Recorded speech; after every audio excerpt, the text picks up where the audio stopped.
సహకరించడం. వచ్చేటి పిల్లవాడు ప్రతి ఒక్కడు కూడా ఒకే మూడ్లో రారండి. ఒక్కొక్కడు ఒక్కొక్క రకంగా ఉంటాడు. ఒకడు సంతోషంగా వస్తాడు, ఒకడు ఏడుపు ముఖంతో వస్తాడు, ఒకడు ఇంట్లో నుంచి వచ్చేటప్పుడే అయ్యవారు మనం ఎప్పుడెప్పుడు వదిలేస్తావా, ఇంటికి వెళ్ళిపోతావా అనే ఆలోచనతో వస్తాడు.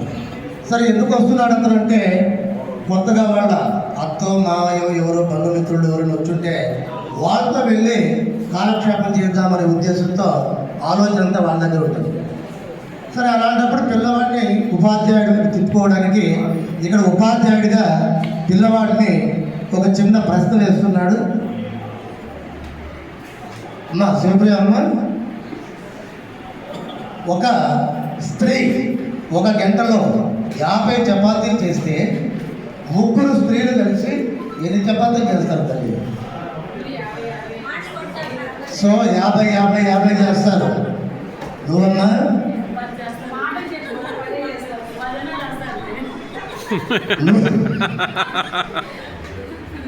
సో ఇక్కడ ప్రోగ్రామ్ అంతా ఎట్ అయిపోయిందంటే ఒక స్త్రీ 1 గంటలో ఒంటరిగా ఉంది కాబట్టి తన ధ్యాస అంతా కూడా పని మీద ఉందండి.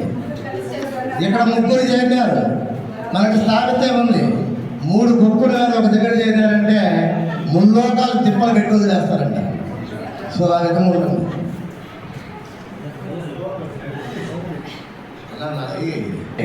మనకు మైక్ లేకనే బేస్ ఎక్కువ.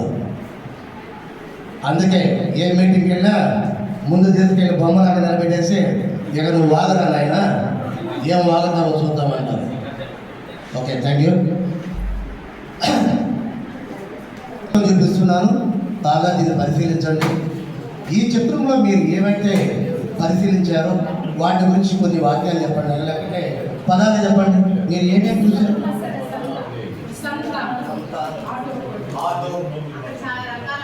కూరగాయలు, చేపలు అన్నీ ఉన్నాయి సార్. కూరగాయలు దేనికి ఉపయోగపడతాయమ్మా? వంట చేయడానికి సార్. వంట చేయడానికి. మరి మీకు బాగా ఇష్టమైనటువంటి కూరగాయ? వంకాయ సార్. వంకాయ. ఏంటదే? వంకాయ. మీకు ఇష్టమైందమ్మా? క్యారెట్. మన క్యారెట్తో ఏమేమి పదార్థాలు తయారు చేస్తారు తల్లి? మీరేం తప్పు చేయలేదు, చేతులు వదిలేయండి. మనం ఇక్కడ ఫ్రెండ్లీగా మాట్లాడుకుంటున్నాం. చెప్పిందే వాతావరణం, ఫ్రెండ్లీ వాతావరణం. తొట్టపేట మండలంలో కంచినపల్లి అలాంటి పాఠశాలలో రిటైర్ అయిపోయారు ఉపాధ్యాయులు పివి చలపతి నాయుడు. ఆ సార్ పనిచేసేటప్పుడు ఆ పాఠశాలలో ఉన్న పిల్లలంతా చేసే పని ఏంటంటే మీసాలలో ఉన్న తెల్లెట్టుకులు పెరగడం, తలలో ఉన్నటువంటి పేరు చూడడం, 24 గంటలు అయ్యారు బుధాలు పైన ఉంటారు పిల్లలు. పోలీసు వాళ్ళు చదివేమన్నా వచ్చిందా లేదంటే జిల్లాలోనే కలెక్టర్ దగ్గర అత్యుత్తమమైన అవార్డు పొందిన పాఠశాల కంచెనపల్లి.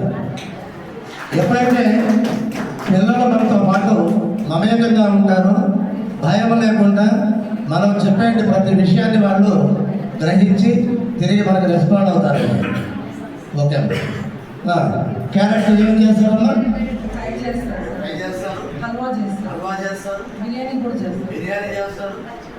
మరి ఇప్పుడు చేసినట్టు ఈ 3 పదార్థాల్లో మీకు బాగా ఇష్టమైన పదార్థం చెప్పండి. హల్వానా, బిర్యానీ, ఫ్రై?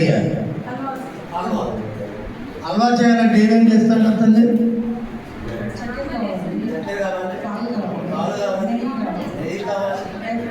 మీ అమ్మగారు చేసి పెట్టారా మీకు? చేసి పెట్టారు. Okay, thank you. Okay, thank you sir.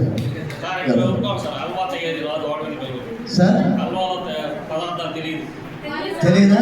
చాలా షార్ప్ ఉంటారు సార్, చాలా షార్పు. ఎందుకంటే నా ప్రత్యక్ష అనుభవం చెప్తాను సార్. నేను పనిచేసే పాఠశాలలో 2 పిల్లలు, ఒక అబ్బాయి ఒక అమ్మాయి, చాలా దగ్గర మీరు అన్నట్టుగా చాలా ఫ్రెండ్లీగా ఉన్నారు. ప్రతి విషయం చెప్పేవాడు. తల్లిదండ్రుల మధ్యలో చిన్న గలాట వచ్చి ఆ పాప వాళ్ళ మేనమామ ఇంటికి పోతే పాఠశాల టైం అయిపోతా ఉందని చెప్పి వాళ్ళ మేనమామ కార్లో తీసుకొని బడికాడ వదిలాడు ఇక్కడ. ఆ విషయాన్ని వాళ్ళ తండ్రి చూసేశాడు. వాళ్ళకి మనకు కాదు కదా, మరి నువ్వు వాళ్ళ బండిలో ఎట్ట ఎక్కావు, మధ్యలోనే తిప్పి 4 బాజాడు. నేరుగా వాళ్ళు వెళ్ళి తల్లిదండ్రులకు చెప్పుకోలేదండి, తల్లికి చెప్పాలా, ఇంట్లో వాళ్ళకి చెప్పాలా. పాఠశాలకు టైం అయిపోతుందని చెప్పి నేరుగా ఏడ్చుకుంటా బడికి వస్తే, అమ్మ ఎందుకు ఏడుస్తున్నావు అంటే, మా నాన్న ఈ పని చేశాడు సార్. చూడండి ఎంత ఫ్రెండ్లీగా ఉంటే వాళ్ళ విషయాలు పూర్తిగా మనకు చెప్తారు. సో అదేవిధంగా ప్రతిదీ మనకు చెప్తారు. మన నుంచి కూడా పాజిటివ్గా వాళ్ళకి మెసేజ్ కానీ పాస్ అయితే బాగుంటుంది. Okay, thank you.